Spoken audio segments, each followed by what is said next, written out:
एक ब्राह्मण को विवाह के बहुत सालों बाद पुत्र हुआ, लेकिन कुछ वर्षों बाद बालक की असमय मृत्यु हो गई। ब्राह्मण शव लेकर श्मशान पहुंचा। वह मोहवश उसे दफना नहीं पा रहा था।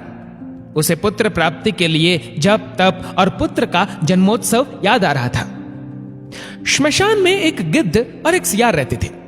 दोनों शव देखकर बड़े खुश हुए। दोनों ने प्रचलित एक व्यवस्था बना रखी थी कि दिन में सियार मांस नहीं खाएगा और रात में गिद्ध। तो सियार ने सोचा, यदि ब्राह्मण दिन में ही शव रखकर चला गया तो उस पर गिद्ध का अधिकार होगा, इसलिए क्यों ना अंधेरा होने तक ब्राह्मण को बातों में फंसा कर रखा जाए। वही गिद्ध ताक में था कि शव के साथ आए कुटुंब के लोग जल्द से जल्द जाए और वह उसे खा सके। गिद्ध ब्राह्मण के पास गया और उससे वैराग्य की बातें शुरू की।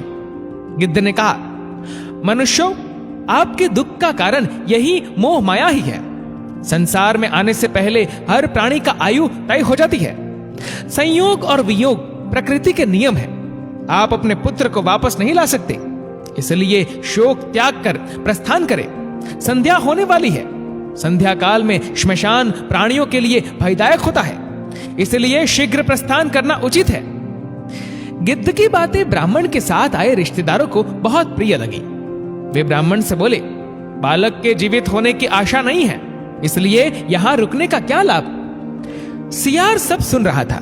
उसे गिद्ध की चाल सफल होती दिखी तो भागकर ब्राह्मण के पास आया और सियार कहने लगा, बड़े निर्दयी हो, जिससे प्रेम करते थे उसके मृतदेह के साथ थोड़ा वक्त नहीं बिता सकते, फिर कभी इसका मुख नहीं देख पाओगे। कम से कम संध्या तक रुककर जी भर के देख लो। उन्हें रोके रखने के लिए सियार ने नीति की बातें छेड़ दी। जो रोगी हो, जिस पर अभियोग लगा हो और जो श्मशान की ओर जा रहा हो, उसे बंधु बांधवों के सहारे की जरूरत होती है। सियार की बातों से परिजनों को कुछ तसल्ली हुई और उन्होंने तुरंत वापस लौटने का विचार छोड़ा। अब गिद्ध को परेशानी होने लगी। उसने कहना शुरू किया, तुम ज्ञानी होने के बावजूद एक कपटी सियार की बातों में आ गए।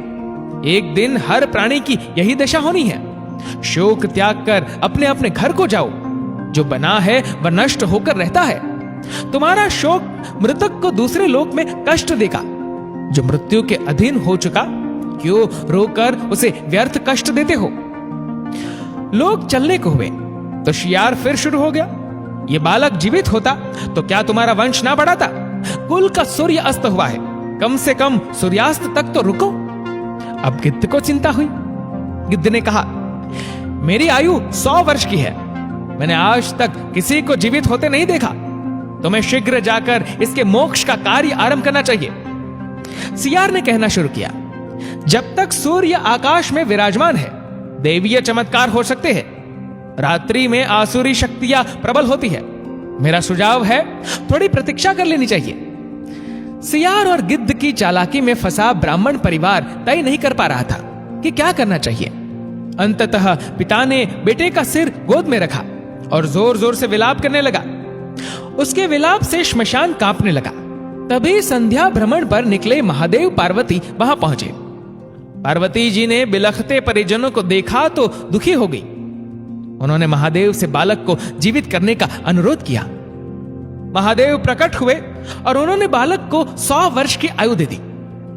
गिद्ध और सियार दोनों ठगे रह गए।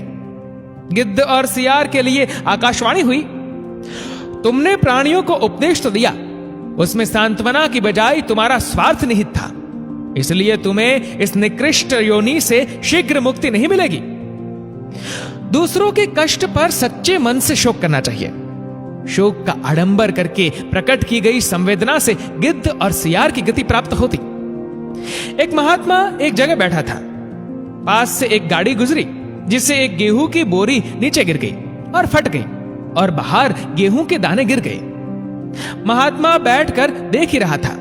एक कौवा आया, अपने पेट के अनुसार कुछ दाने खाए और उड़ गया। कुछ समय बाद एक गाय आई, उसने भी भर पेट खाया और चली गई। बाद में एक आदमी आया, उसने वो बोरी ही पीठ पर उठा ली और अपने घर लेकर चला गया। सोचने वाली बात है, उन पशु पक्षी को यह समझ में आ गया कि जिस मालिक ने उन्हें यहां भेजा है वो हर रोज उन्हें भर पेट देता है, पर मनुष्य को ये छोटी सी बात क्यों नहीं समझ में आ रही? हम दिन रात सिर्फ माया ही कमाने के पीछे लगे पड़े हैं, पर हमारी भूख है कि कभी खत्म नहीं होती। हमें क्यों उस मालिक पर विश्वास नहीं है? दोस्तों, इस कहानी को लेकर आपकी क्या राय है? नीचे कमेंट करके जरूर बताएगा। और अगर आपको वीडियो अच्छा लगा हो तो इस वीडियो को लाइक करेगा, शेयर करेगा ज्यादा से ज्यादा लोगों तक। और ऐसी ही और भी स्पिरिचुअल बातों के लिए सब्सक्राइब करें हमारे यूट्यूब चैनल को और फेसबुक पर फॉलो करें हमारे पेज को। धन्यवाद।